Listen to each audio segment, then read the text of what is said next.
Hello everybody, my name's Will Shackleton, I'm an advisor at First Mortgage Services. On today's podcast we're sort of going to talk about the relaxing from the regulator, the FCA, around criteria for lenders and affordability, and what that can actually mean for first time buyers or anybody else wanting to stretch their income to get that step up the property ladder. So I'll start with you guys then. So what does that mean for people these days, and why is it important for first time buyers?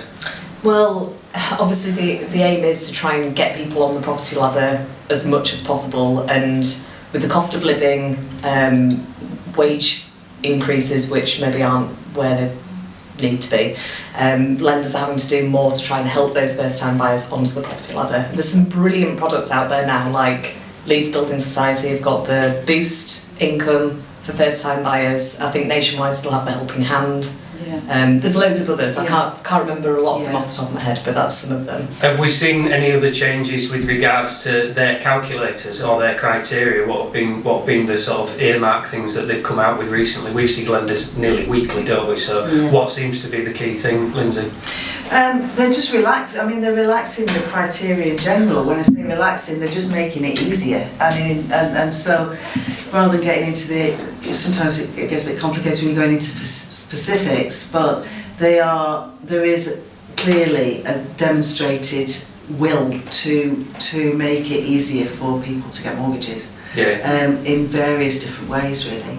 And you can see that the lenders have been working hard to find ways of relaxing what was it preventing people to get onto the housing ladder, what was it preventing people to get that house that they really want. They have been actively looking for ways to relax the criteria to do that. What would you say, taking that on board then, Julie, what would you say the main area that you're noticing that in? It's the income multiples. I think instead of years ago when I first came into this industry 80 years ago, it was 2 times income, and it was a stretch at 2.5 times income.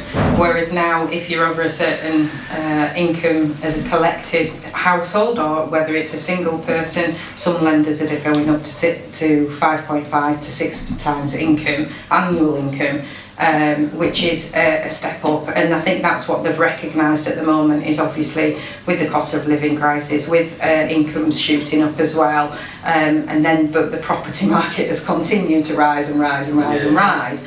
They just can't get to where they need to be, and the lenders have all got this money that they need to lend out there. What can they do to help people onto the property ladder? And that is making sure that the income multiples are there to be able to do, and they're looking at where it's a sustainable, affordable thing to do by making sure that it's people of a certain income to be able to do that. Do you guys think that there's been quite a heavy and fast take up by lenders then, or do you think it's going to be a steady start? Like some lenders are thinking, oh well, we're comfortable lending within this regulated this area that we had before, we know that we're doing that wisely. Do you think that the thinking now, well now we can do this but we're not quite sure how it looks, and if we're going to get a slap on the wrist from the FCA, do you think there's been quite a good take up of that change? For stuff really as well, doesn't it? But I feel like there's more and more looking to help first time buyers. I think more on board, aren't they? Yeah, I think so. Because I just genuinely think it's been so restricted as the stress testing, and the fact that it's stopped people from lending what they want to do. We've come through obviously the war, everything, we've got through inflation being higher, it's coming down, everything's looking a little bit better. If they didn't do this, it would have, in my mind, it would have had an adverse effect on mortgages, properties and everything. And they've got to roll with the times, as they have done over the donkey's years, like I said, back to where it was only 2 times income, but everybody's income was much lower, Yeah, it was. I mean, property prices were a lot lower, And I suppose, in some respects, when you look at that, if you go back to all that time in the dark ages, when when they were lending the 2 times or 2.5 times, interest rates were at 15% at one point in time.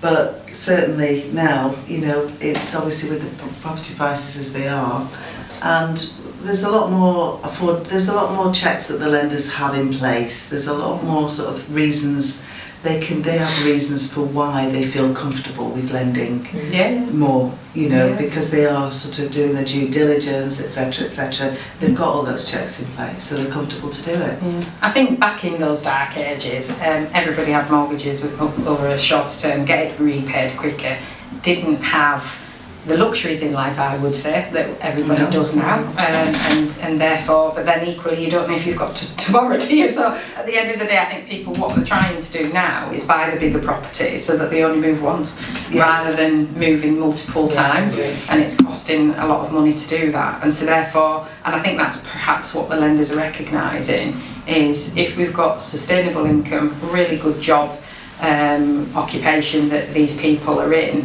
then why, as long as the affordability on a monthly basis is going to hit there, why not lend them what they need to, which is great. And I've definitely seen it's not been overnight, like you said. No, some lenders where they were saying we changed our calculator, but certainly over the last month or so, I've definitely seen a difference to what people can lend, which is great, because I just think people will aspire to paying those mortgages and getting the house that they want, really. So I'm just going to link on, just to while we finish this off, I'm just going to link on to something that Jen said, because you mentioned lenders and their different products.